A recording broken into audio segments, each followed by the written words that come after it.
Ayo, segera download Quran Tadabbur, tafsir dalam genggaman Anda.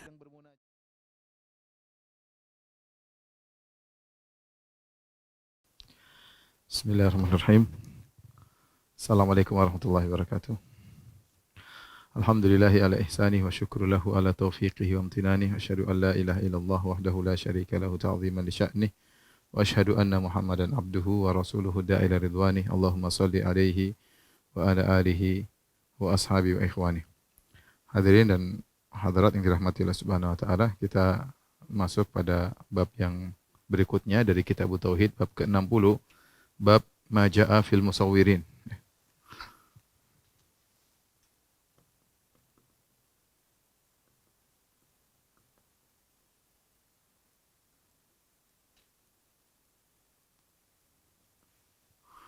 Bab ancaman kepada para pembuat patung ya atau gambar ya.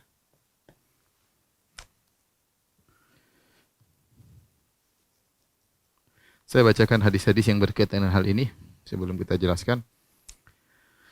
Yang pertama, Al-Imam Muhammad bin Al-Wahhab rahimahullah membawakan hadis tentang hukum orang yang membuat patung atau menggambar. An Abi Hurairah radhiyallahu taala anhu, dari Abu Hurairah radhiyallahu anhu qala, beliau berkata, qala Rasulullah sallallahu alaihi wasallam, Rasulullah SAW bersabda, qala Allah taala, Allah berfirman, wa man azlamu mimman dhahaba yakhluqu ka khalqi falyakhluqu dzarratan aw liyakhluqu habbatan aw sya'iratan, akhrajahu. Siapa yang lebih zalim dari orang yang menciptakan seperti ciptaanku, itu membentuk seperti bentukanku, membentuk seperti ciptaanku. Falyakhluqu dzarratan, maka hendaknya mereka menciptakan semut kecil. Aw liyakhluqu habbatan, atau hendaknya mereka menciptakan biji. Aw sya'iratan, atau mereka menciptakan biji gandum. Hadis riwayat Bukhari dan Muslim, ya. Kemudian walahuma an Aisyah radhiyallahu ta'ala anhuma, dari dalam Sahih Bukhari dan Sahih Muslim juga dari Aisyah radhiyallahu anha, anna Rasulullah sallam qala, Rasulullah sallam bersabda, asyaddun nasi adzaban yaumal qiyamati alladzina yudahuna bi khalqillah. Orang yang paling berat azabnya pada hari kiamat adalah orang-orang yang menyerupai, menandingi ciptaan Allah, menandingi penciptaan Allah, ya. Itu dengan membuat patung atau gambar. Nanti akan kita jelaskan. Walau huma an Ibni Abbasin radhiyallahu anhuma, dari Ibnu Abbas radhiyallahu anhuma, beliau berkata, sami'tu Rasulullah sallallahu yaqul, aku mendengar Rasulullah sallallahu bersabda, kullu musawwirin fin nari, semua pembuat patung ya, yang atau pembuat gambar makhluk bernyawa di neraka. Yaj'alu lahu yuj'alu lahu bi kulli suratin sawwaraha, atau yaj'alu lahu bi kulli suratin sawwaraha nafsan fatu'adzibuhu fi jahannam. Ya, maka Allah menjadikan setiap gambar yang dia bikin nyawa yang atau jiwa yang mengadab dia di neraka jahanam. Ya, semakin banyak patung yang dia bikin, semakin besar azabnya. Kemudian demikian juga dalam Sahih Bukhari dan Muslim dari Ibnu Abbas secara marfu', Nabi SAW bersabda, man sawwara suratan, barang siapa yang membuat suatu patung atau gambar di dunia, kullifa an yanfukha fiha ruh, maka dia akan diperintahkan pada hari kiamat untuk meniupkan ruh pada patung yang dia bikin tersebut. Walaysa binafikh, dan dia tidak bisa meniup ruh pada yang dia buat atau dia gambar tersebut. Tapi para pemirsa yang dirahmati oleh Allah Subhanahu wa taala,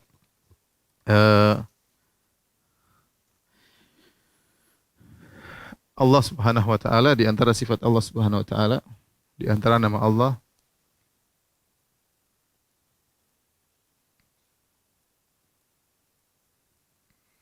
Al-Musawwir,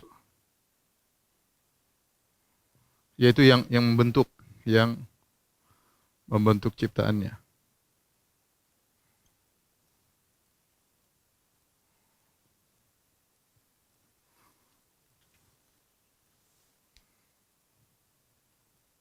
Ya. Di antaranya Allah Subhanahu wa taala berfirman,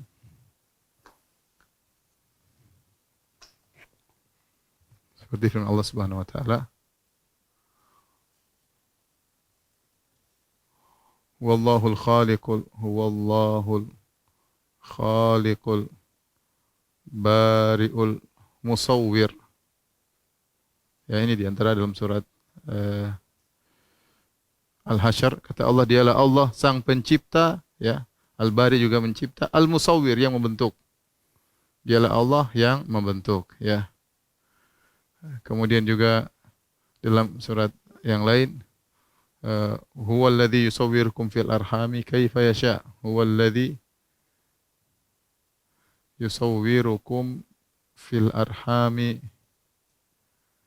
kaifa yasha. Surat Ali Imran. Dialah Allah yang membentuk kalian dalam rahim sesuai bentuk yang Allah kehendaki. Wa sawwarakum fa ahsana suwarakum. Ayat yang lain, wa sawwarakum fa ahsana suwarakum. Allah yang membentuk kalian dan memperindah bentuk kalian. Jadi di antara nama-nama Allah Al-Musawwir, ya.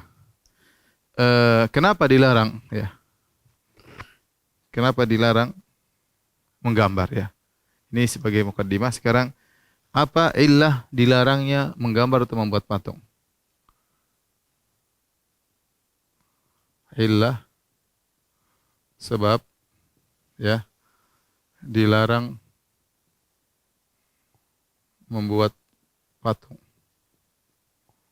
Patung atau gambar makhluk bernyawa.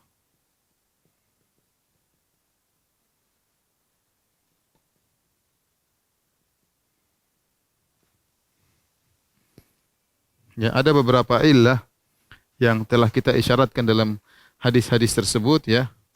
Di antara illah atau sebab, ya. Yang pertama al-mudahat.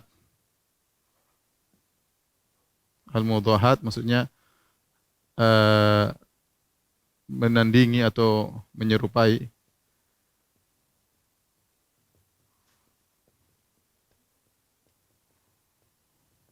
Ya. Kemudian, dan ini sebagian dalam hadis yang tadi kita sudah bacakan, kata Nabi sallallahu alaihi wasallam, asyaddun nasi adzaban yaumal qiyamah alladzina yudahuna bi khalqillah, ya. Kata Nabi sallallahu alaihi wasallam, alladzina yudahuna bi khalqillah, yaitu para orang-orang yang menandingi ciptaan Allah dengan membuat patung. Ya, dia menandingi ciptaan Allah Subhanahu wa taala. Demikian juga firman Allah dalam hadis qudsi, ya, wa man adlamu mimman dhahaba yakhluqu ka khalqi, ya. Wa man adlamu mimman dhahaba yakhluqu ka khalqi, ya, ka khalqi. Siapakah yang lebih zalim dari orang yang mencipta seperti ciptaanku, ya.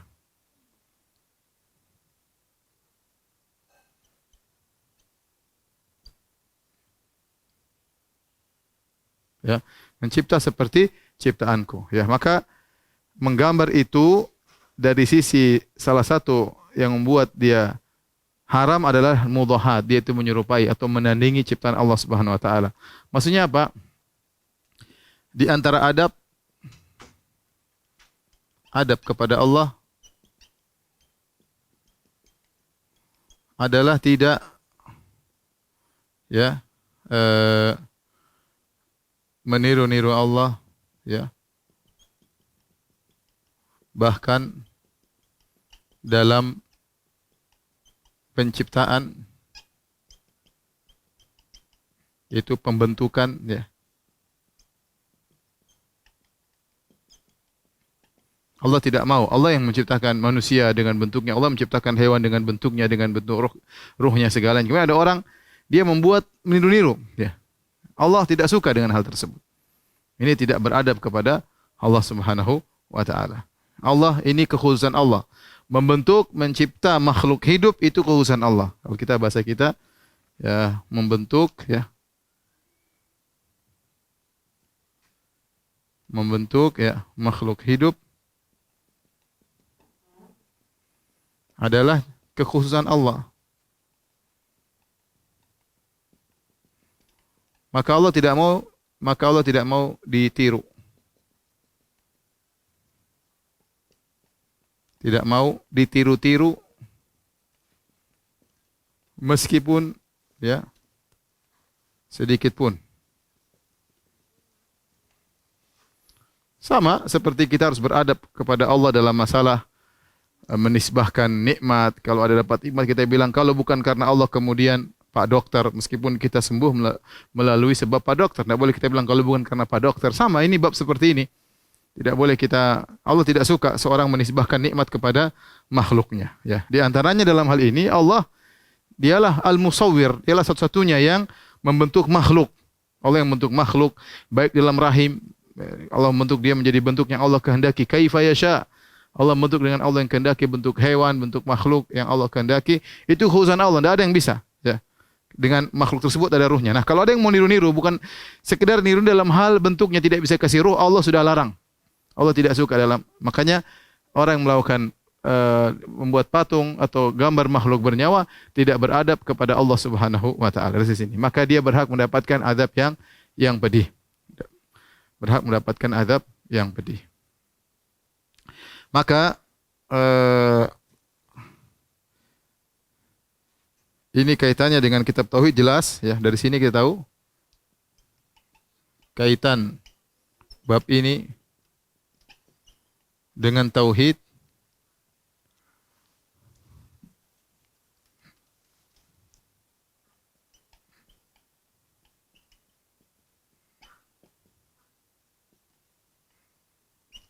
Dari dua sisi ya. Pertama ya, menyaingi Allah pada kekhususan Allah. Yaitu membentuk makhluk. Dalam kurung membentuk makhluk. Makhluk bernyawa. Yang kedua, ya, isyarat jika menyamakan Allah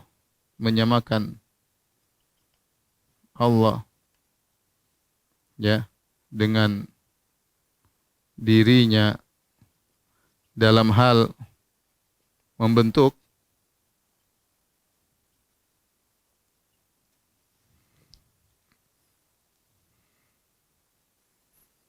jadi sudah. Mana sudah?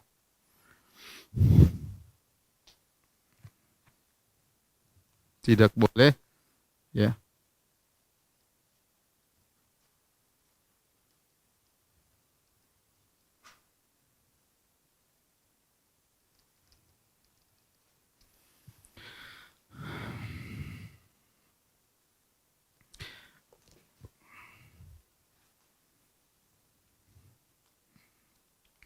Jika perhatikan isyarat ya, jika kita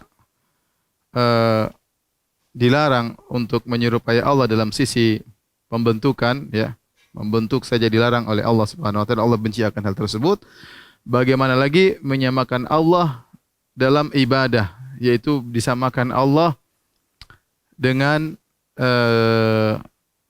misalnya mayat, dengan nabi, sama-sama beribadah kepada Allah, kemudian beribadah kepada nabi. Perhatikan, penyamaan menandingi atau menyamakan Allah dalam masalah penciptaan, ini jelas sangat jauh berbeda ya.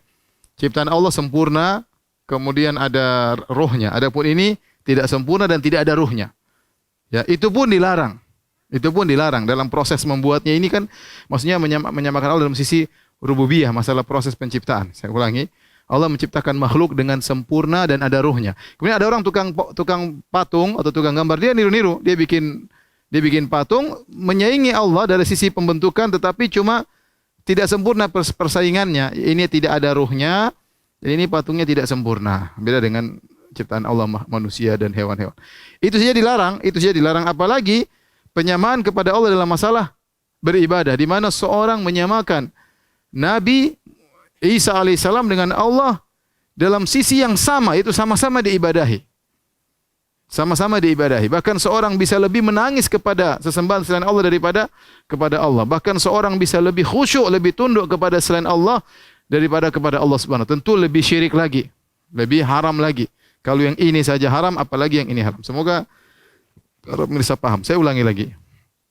Sisi pelarangan di sini adalah menyamakan Allah punya sifat khusus, yaitu membentuk makhluk yang bernyawa. Itu sifat khusus Allah. Allah tidak ingin ada yang niru-niru. Ini adab kepada Allah Subhanahu wa taala. Dan hal seperti ini banyak dalam syariat ya. Nah, kalau ada orang yang meniru Allah, pembuat patung, pembuat gambar, haram bagi dia. Kenapa? Karena dia meniru dari sisi yang lemah. Dia tiru-niru. Padahal tiruannya tidak sempurna, jauh. Ya. Pertama, tidak ada nyawanya. Kedua, bentuknya pun tidak sempurna. Itu pun diharamkan. Bagaimana lagi dengan orang yang menyamakan Allah dengan makhluk dari sisi sama-sama diibadahi dengan penyamaan yang sempurna. Bentuk-bentuk benar-benar tandingan yang sempurna. Di mana dia merengek-rengek menangis kepada Allah sebagaimana dia merengek-rengek menangis kepada penghuni kubur, kepada nabi misalnya, kepada wali. Apalagi kalau dia lebih tawakalnya kepada wali, kepada nabi lebih daripada kepada Allah Subhanahu wa taala, lebih syirik lagi. Ini kaitannya dengan masalah tauhid ya. Baik. Yang kedua, ilah yang kedua adalah diharamkan karena pada hari kiamat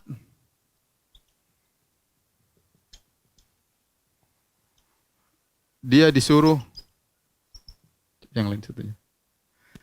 Dia disuruh untuk meniupkan ruh.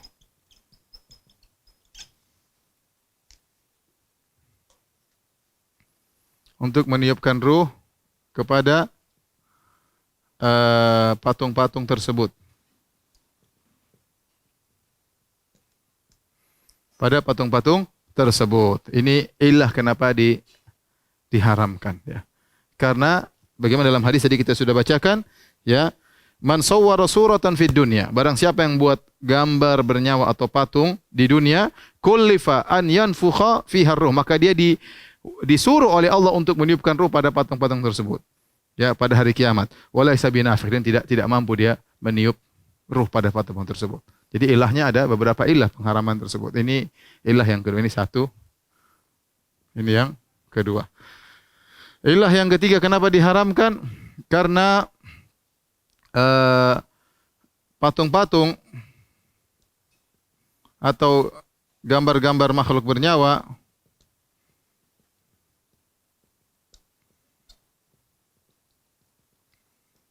tersebut pada hari kiamat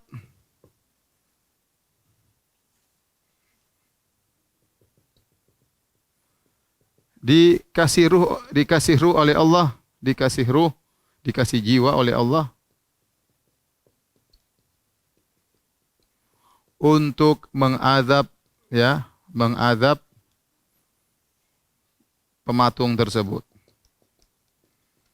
penggambar tersebut. Ini di antara ilah yang lain. Ya, sebagaimana kita bacakan hadisnya, ya, kullu musawwirin finnar. Kata Nabi, setiap pematung, pembuat gambar di neraka. Ngeri.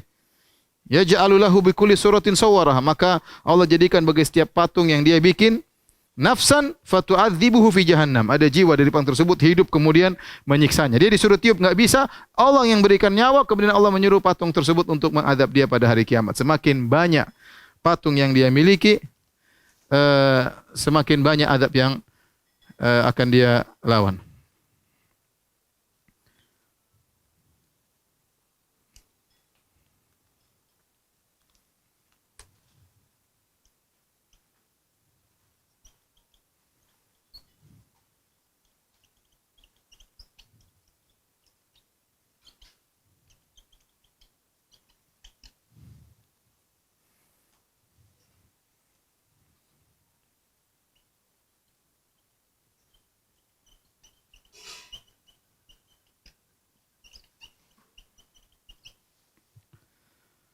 Semakin banyak patung atau gambar, semakin banyak azab yang ia rasakan. Taib, ini ilah yang kedua. Ya.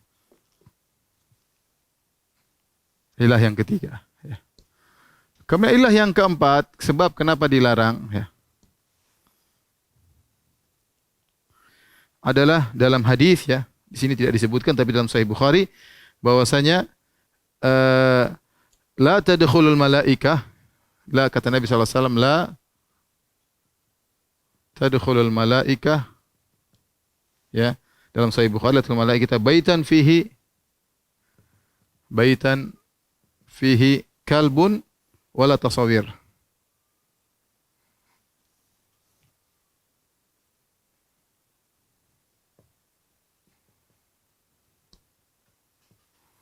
Artinya malaikat tidak masuk dalam rumah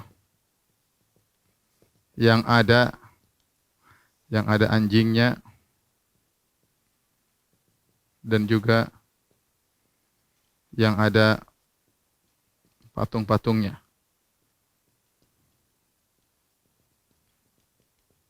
Taib, ini ilah yang keempat.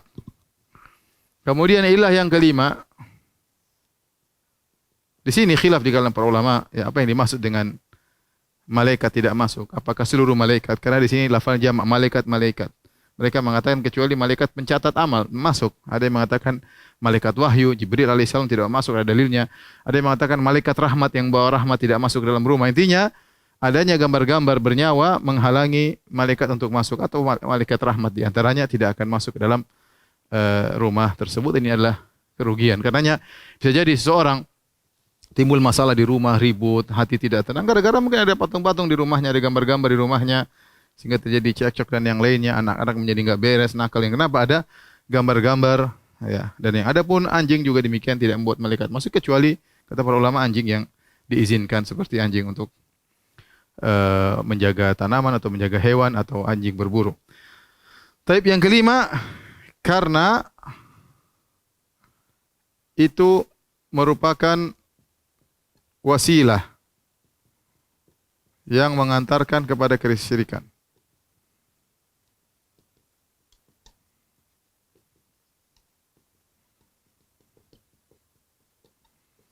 Karena patung-patung, gambar-gambar, ya, adalah wasilah untuk mengantarkan kepada kesyirikan. Taib, kalau ada yang mengatakan, Ustaz, itu kan zaman dulu. Zaman sekarang enggak lah, orang semua sudah cerdas, tahun 2020 gitu maksudnya, ya. Mana ada yang nyembah-nyembah patung? Jawabannya, bahkan sampai sekarang orang masih banyak menyembah patung. Ya, sampai sekarang masih banyak yang menyembah patung, yang menyembah berhala. Ya. Lihatlah Nasara. Nasara menyembah apa? Patung Isa, Bunda Maria disembah. Kemudian Hindu, ya. Ya, menyembah apa? Patung-patung dewa. Buddha, ya, menyembah patung Siddhartha Gautama. Ya. Dan ini jumlahnya bukan sedikit mereka ini. Memang jumlahnya Nasara sedikit, lebih banyak dari orang Islam. Hindu banyak, di India sana sangat banyak. Buddha banyak. Ya. Jadi kalau mengatakan bahwasanya sekarang nggak ada patung-patung disembah, itu tidak benar. Ini wasilah. Ya, Allah Maha tahu akan hal tersebut. Allah tahu bagaimana kondisi manusia.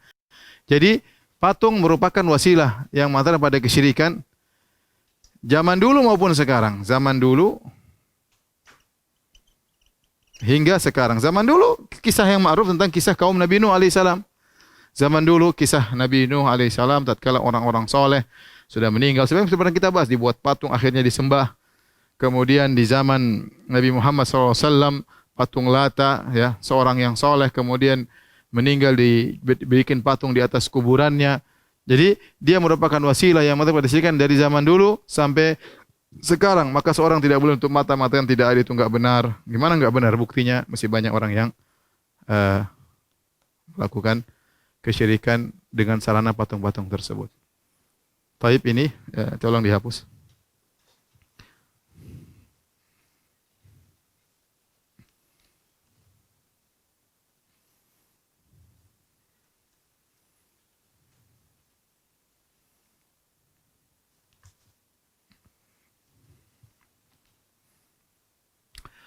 Sekarang hukum ya. Hukum patung namanya hukum surah. Surah itu ya. Surah itu dalam istilah para fuqaha yaitu mencakup patung dan gambar. Ya. 3 dimensi dan 2 dimensi. Ya. Bagaimana hukumnya? Taib. Macam-macam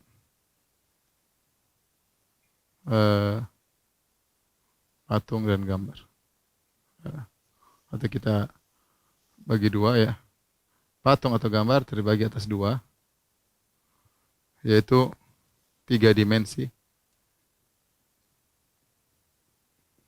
atau patung, atau yang malahuzil, yang ada bayangannya. Yang kedua, 2 dimensi. Kalau bahasa kita gambar. Bagaimana hukumnya? Adapun yang 3 dimensi,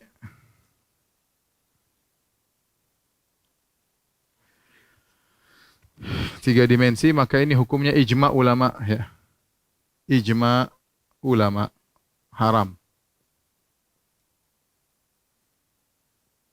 Sebagaimana dinukil oleh Ibnu Battal dan juga An-Nawawi rahimahumullah, dinukil oleh Ibnu Hajar dalam Fathul Bari ya. Ya, bahwasanya ijma ulama hukumnya haram. Ya. Sepakat.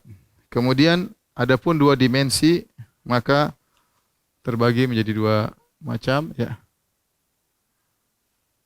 Yaitu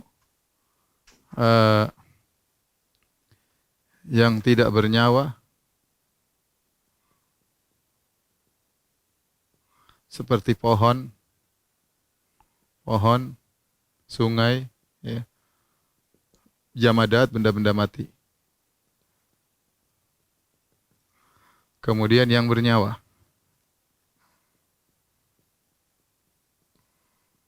Ini maksudnya 3 dimensi, maksudnya patung makhluk bernyawa maksudnya ya. Patung makhluk bernyawa.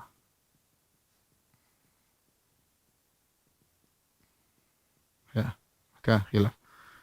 Yang tidak bernyawa, pohon, sungai, benda-benda mati, maka di sini ada khilaf ya.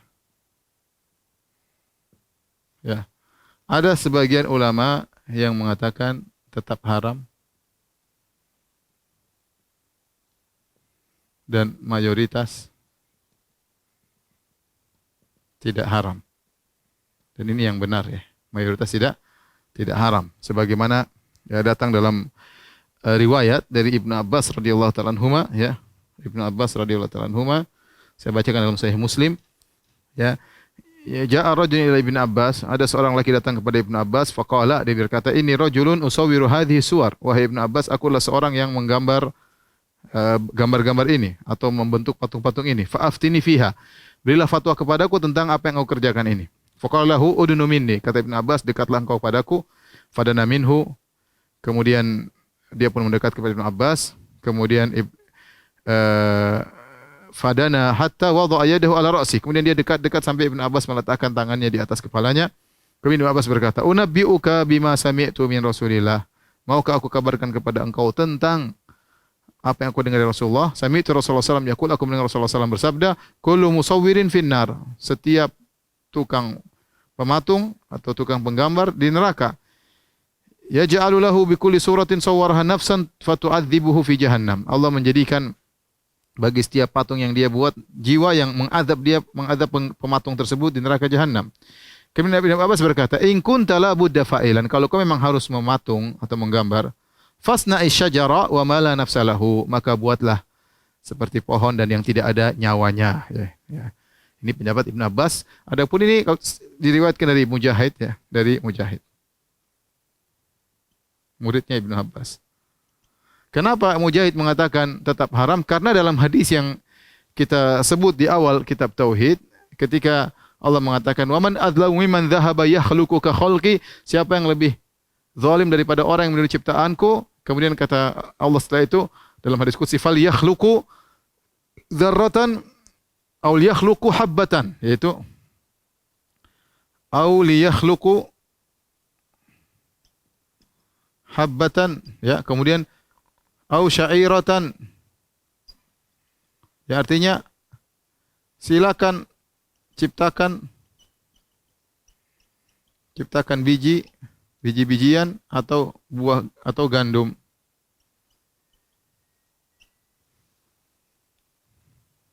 Ada yang lain?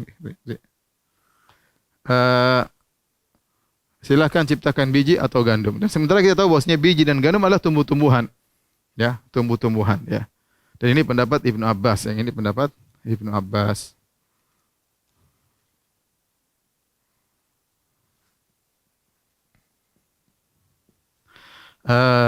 Maka bagaimana para ulama menjawab pendalilan bahwasanya hadis ini kata Allah silahkan ciptakan biji-bijian maupun syairatan, maksudnya hadis ini bukan melarang untuk menggambar biji atau menggambar syairah, tapi Allah menekankan, ya, yang tukang-tukang gambar itu mereka tidak bisa bikin falyakhluqu dzarratan, tidak bisa bikin semut kecil. Jangankan semut kecil, mereka tidak bisa menciptakan bahkan mereka tidak bisa menciptakan biji-bijian, bahkan mereka tidak bisa menciptakan biji gandum. Gimana biji-bijian enggak ada yang bisa bikin, kemudian ditanam tumbuh enggak ada. Jangankan bikin semut, menciptakan semut. Ini hanya sekedar tantangan. Mereka jawab ini adalah tantangan dari Allah. Jangankan engkau menciptakan, membuat makhluk bernyawa, bikin patung semut. Semutnya enggak bisa hidup, apalagi jangankan semut, sedangkan biji-bijian engkau tidak bisa melakukannya. Jadi yang benar bahwasanya menggambar dua dimensi tidak haram, ya. Meskipun pohon patung. Demikian juga tentunya 3 dimensi juga tidak jadi masalah. Sekarang yang bernyawa, ya. Yang bernyawa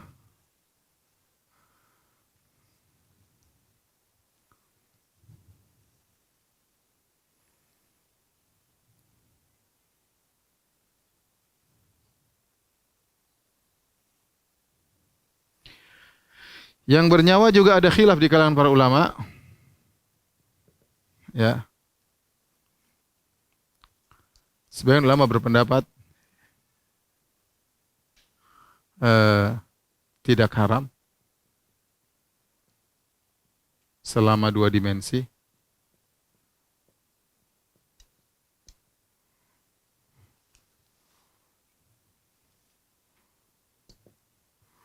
Yang mayoritas ulama haram secara mutlak.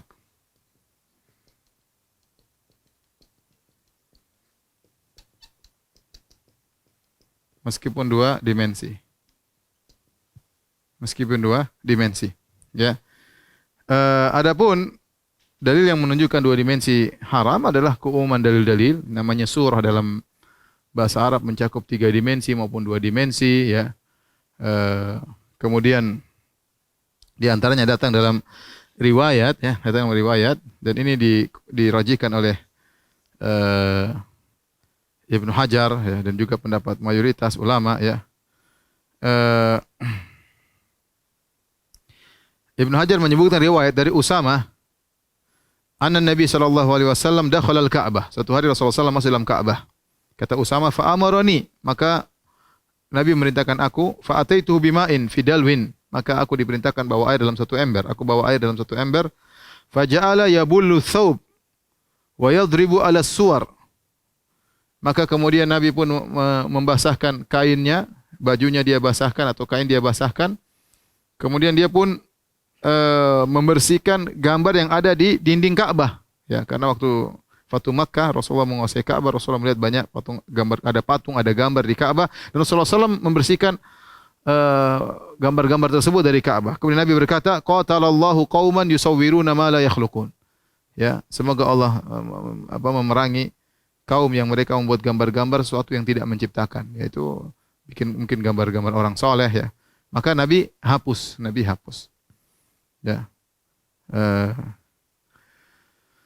Kemudian juga dalam hadis juga, ya, ketika Nabi SAW masuk dalam suatu rumah Aisyah radhiyallahu taala anha, kemudian Nabi melihat ada gambar di tirai, ya, maka Nabi tidak suka dengan gambar tersebut, maka Nabi perintahkan untuk dirobek atau dihilangkan, lalu dibuat menjadi dua bantal ya oleh Aisyah radhiyallahu taala anha. Ini majelis ulama. Adapun yang tidak haram meskipun bernyawa selama dua dimensi, dalil mereka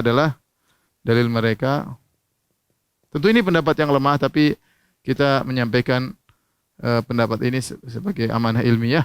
Ya, mereka berdalil dengan dalam hadis riwayat Bukhari, Nabi sallallahu alaihi wasallam bersabda, illa raqman fi thawbin. Ya, jadi Nabi melarang ada lafal tambahan kecuali gambar di baju. Ya. Jadi Nabi melarang ya patung-patung dan gambar kecuali gambar di kain, ya, di kain atau di baju. Sehingga mereka berdalil dengan zahir hadis ini, ya, bahwasanya, dan itu dalam Sahih Bukhari, bahwasanya gambar dua dimensi tidak jadi masalah. Kemudian mereka juga berkata, ini secara dalil, secara logika, kata mereka juga logika, ciptaan Allah yang dilarang ditiru semuanya tiga dimensi, manusia, ya, dimensi, bukan dua dimensi. Seperti manusia, hewan, janin, semuanya tiga dimensi, nyamuk, lalat, semuanya tiga dimensi, nggak ada yang dua dimensi. Oleh karenanya yang dilarang adalah bentuk patung. Adapun kalau gambar tidak jadi masalah. Namun kita katakan ini menyelisih pendapat jumhur berdasarkan dalil yang umum yang lainnya. Dan ini yang oleh karena Imam Nawawi merojikan pendapat jumhur. Kemudian Imam Nawawi mengatakan bagaimana kita menjamak hadis-hadis yang melarang secara umum dengan hadis ini. Maka Imam Nawawi ya dinukil oleh Ibnu Hajar ya rahimahullah taala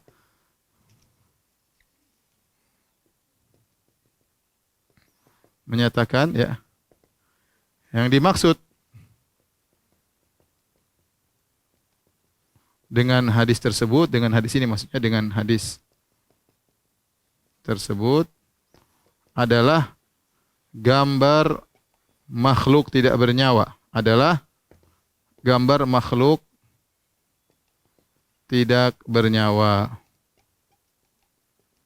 Ya, atau sebagian ulama mengatakan adalah gambar yang bernyawa tapi mumtahan, mumtahan itu diinjak, maksudnya dihina, ya, tidak dimuliakan, seperti jadi keset misalnya, sudah jadi keset atau jadi bantal atau jadi sandaran, ini tidak apa-apa.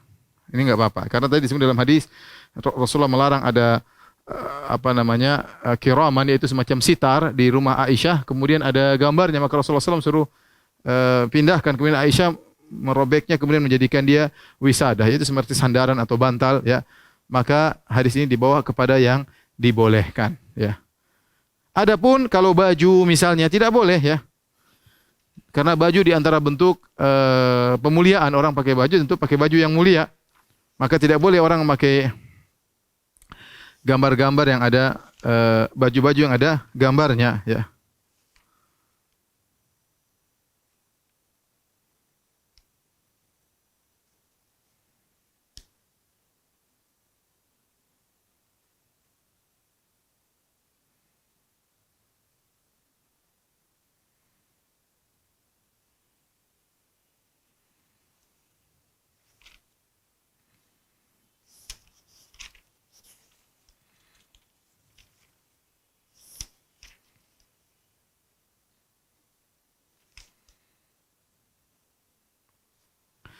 Taib, saya lupa yang ini ijma haram, ya, kecuali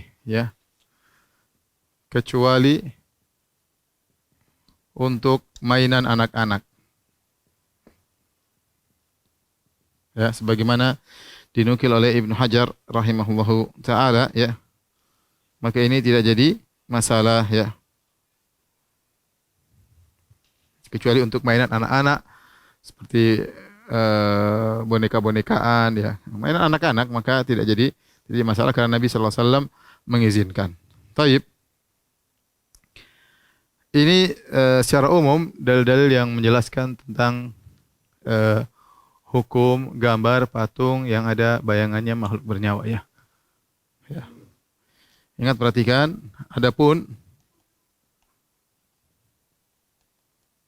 gambar makhluk bernyawa yang dimuliakan ya, maka haram. Seperti di baju ya, di baju, kemudian di sitar, kemudian dipajang lukisan ya, dan lain-lain. Ini dalam bentuk dimuliakan.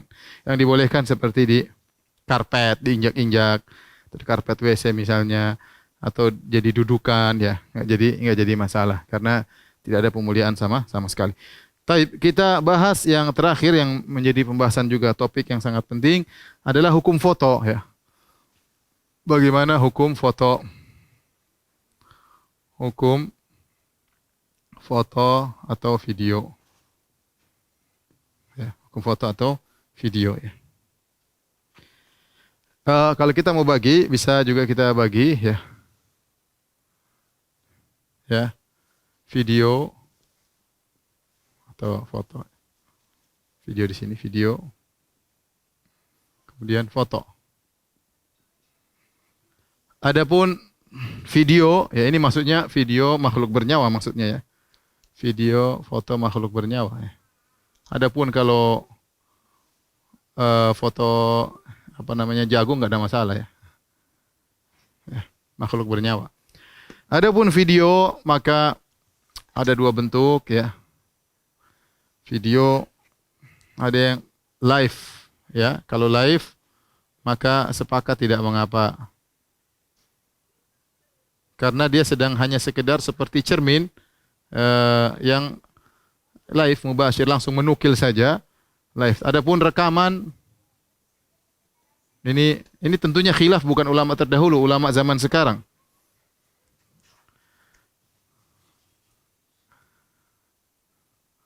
Adapun rekaman ya maka ada khilaf ya. Sebagian mengatakan tidak boleh, tetap tidak boleh. Karena dia adalah kumpulan-kumpulan foto. Yang mengatakan foto haram, banyak yang mengatakan rekaman juga tidak boleh. Yang mengatakan boleh ya. Tentunya yang benar adalah boleh. Nanti insya Allah akan kita jelaskan ya. Baik. Foto, bagaimana hukumnya foto makhluk bernyawa? Maka di sini ada khilaf. Khilafnya kuat di kalangan para ulama zaman sekarang ya. Dari sisi jumlah yang mengharamkan dan menghalalkan juga sama-sama banyak ya. Hukumnya haram, hukumnya halal.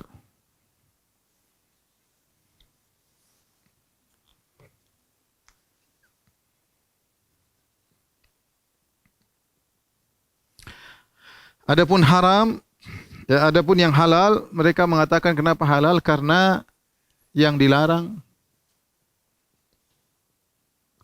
adalah mudhahat. Al-mudhahat, yaitu menyaingi, menandingi atau menyaingi. Adapun foto maka sama sekali tidak menyaingi ciptaan Allah. Tapi apa? Tapi menukil. Tidak ada persaingan sama sekali. Makanya orang buta juga bisa foto, yang tinggal tik-plek foto. Dia nggak ada keahlian, nggak ada apa-apa, nggak ada andil dalam membuat. Itu sekedar seperti di kaca di cermin kemudian diabadikan, itu saja ya. Jadi dari sisi ini kuat ya, bahwasanya foto itu halal karena yang dilarang adalah yang menyaingi. Yang haram mengatakan apa? Dalilnya banyak. Yang pertama ya, foto dalam bahasa Arab disebut surah, termasuk surah.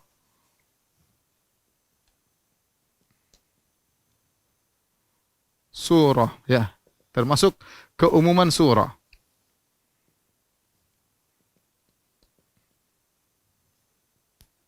Oleh karenanya haram ya. Sebentar habis azan kita lanjutkan.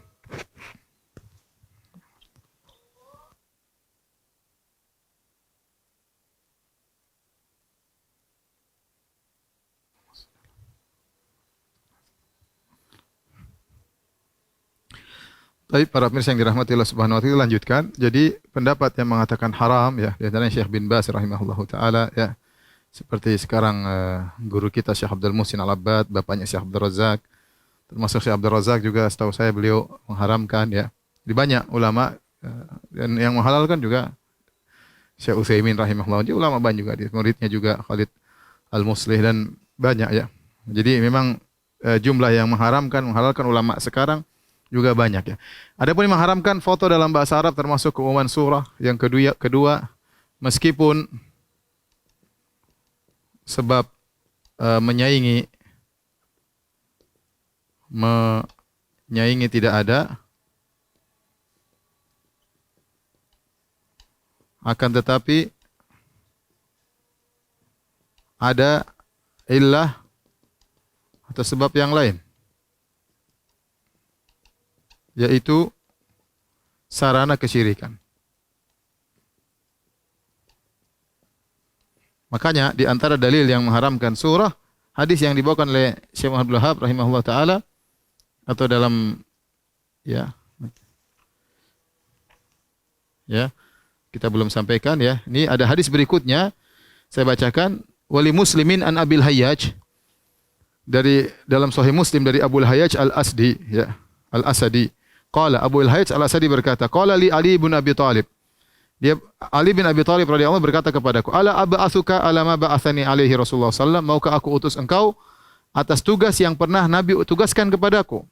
Apa itu? Allah tada'a suratan ila tamastaha, yaitu jangan kau tinggalkan ada satu gambar pun atau patung pun kecuali kau hilangkan. Wala qabran musyrifan illa sawaita, dan tidak ada kuburan yang tinggi kecuali kau ratakan. Di sini kata para ulama, ini di Sahih riwayat Imam Muslim, jadi Ali bin Abi Thalib pernah ditugaskan untuk meratakan kuburan dan untuk menghancurkan patung-patung ya. Ya, dan ini adalah sunnah Nabi sallallahu alaihi wasallam dan juga sunnahnya Ali bin Abi Thalib. Maka sungguh menyedihkan di zaman sekarang kalau ternyata sebagian orang-orang ya malah berbalik ya. Ya bahkan di antara mereka ya, ada yang keturunan dari Ali bin Abi Thalib, keturunan dari Nabi Muhammad SAW, justru malah menggalakkan untuk menjadikan kuburan semakin tinggi, semakin mewah, bahkan dibuat kubah, bahkan dibuat semacam masjid, bahkan orang masuk situ disediakan Quran dan macam-macam ya. Padahal Nabi menyuruh untuk meratakan. Bahkan Ali bin Abi Thalib pernah ditugaskan dalam Sahih Muslim. Ya. Di sini kata para ulama, ya kenapa digandengkan antara surah yaitu patung dengan qabr? Dua-duanya ini adalah sarana kesyirikan. Dua-duanya adalah sarana kesyirikan. Maka perhatikan di sini. Perhatikan, meskipun foto tidak ada mudhahat, tidak ada unsur menyaingi Allah, tetapi dari sisi dia adalah sarana kesyirikan, maka ia merupakan sarana kesyirikan. Dan baru-baru kita dapati ya, ada di musim corona, ada salah seorang dari kaum muslimin yang kemudian mengatakan di antara sarana untuk melawan corona adalah foto kiainya ya. Ini tersebar di medsos ya. Sampai sekarang ada orang mengunggah foto, bahkan sebagian foto dijadikan jimat. Ada ya. Bahkan foto dijadikan dipajang, dianggap kalau ada foto tersebut, foto kiainya tersebut, maka akan berkah rumah. Atau ada foto kiai tersebut maka menolak bala. Sampai dibilang obat corona adalah pasang foto tersebut. Ini berarti menunjukkan ada sampai sekarang foto merupakan sarana kesyirikan. Bahkan sebagian orang beribadah dengan meletakkan foto gurunya di depannya. Ya. Jadi yang mengatakan haram juga dalilnya kuat. Namun kita katakan bahwasanya illah utama bahwasanya patung diharamkan adalah al-mudhahat ya. Ini secara illah nasiyah ya. Ini illahnya nas ya.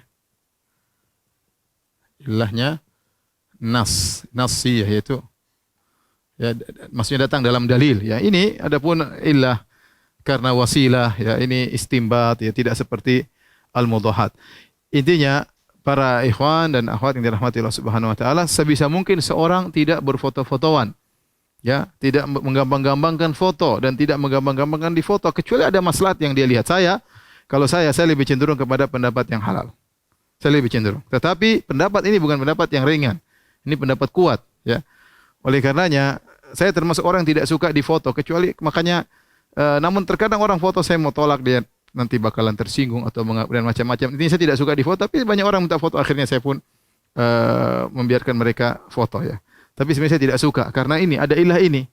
Foto itu tidak baik dan bisa jadi suatu saat orang kemudian menjadikan wasilah yang tidak dan itu sudah terjadi, bukan hal yang di luar khayalan, itu terjadi. Apalagi kemarin ada orang terkena penyakit atau musim corona, kemudian ini katanya ini obat corona adalah foto kiai ya.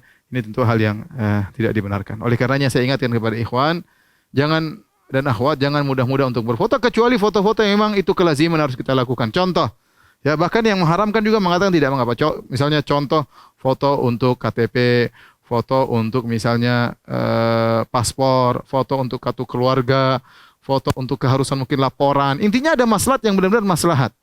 Ya, bukan sedikit-sedikit kemudian kita selfie sana, selfie sini, selfie sana, selfie sini sehingga kurang kerjaan dan kemudian juga terkadang kita riak dengan ibadah-ibadah yang kita lakukan.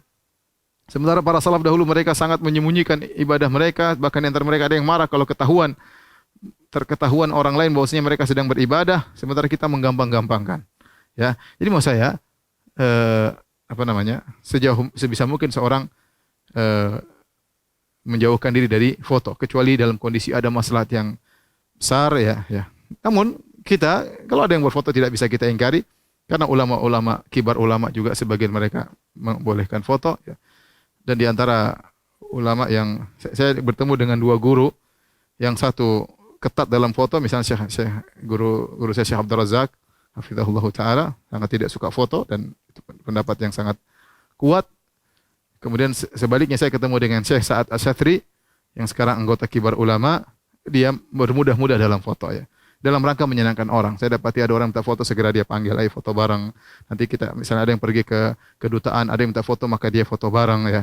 Kalau Syekh Abdul Razak selalu menghindar. Ya, lebih selamat memang kita menghindar.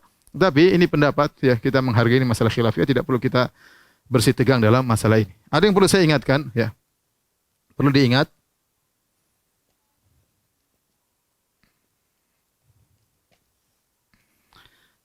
Jadi foto karena keperluan seperti paspor, KTP ya, surat nikah dan lain-lain, ijazah ya, dan lain-lain, maka ini sepakat halal. Bahkan yang mengharamkan foto juga membolehkan, ya sepakat halal. Kemudian juga gambar-gambar yang misalnya tadi diinjak, kemudian tidak diagungkan, itu tidak jadi masalah. Kemudian adapun foto, perhatikan, foto yang diedit-edit. Jadi ada foto diedit-edit, foto kemudian dijadikan tua, kemudian dijadikan bagus atau gambar seperti cahaya, ya. Ini yang menghalalkan juga mengharamkan, ya. Foto yang diedit-edit, ya. Ada tambahan-tambahan.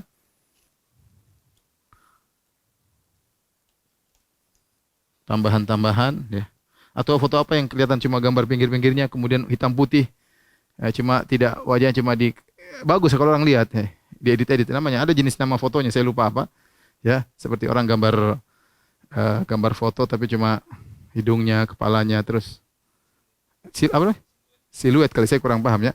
Tapi ya, pokoknya foto yang diedit kemudian ada perubahan-perubahan, maka ini haram. Ini hukumnya haram. Haram. Bahkan ulama yang menghalalkan foto juga mengharamkan.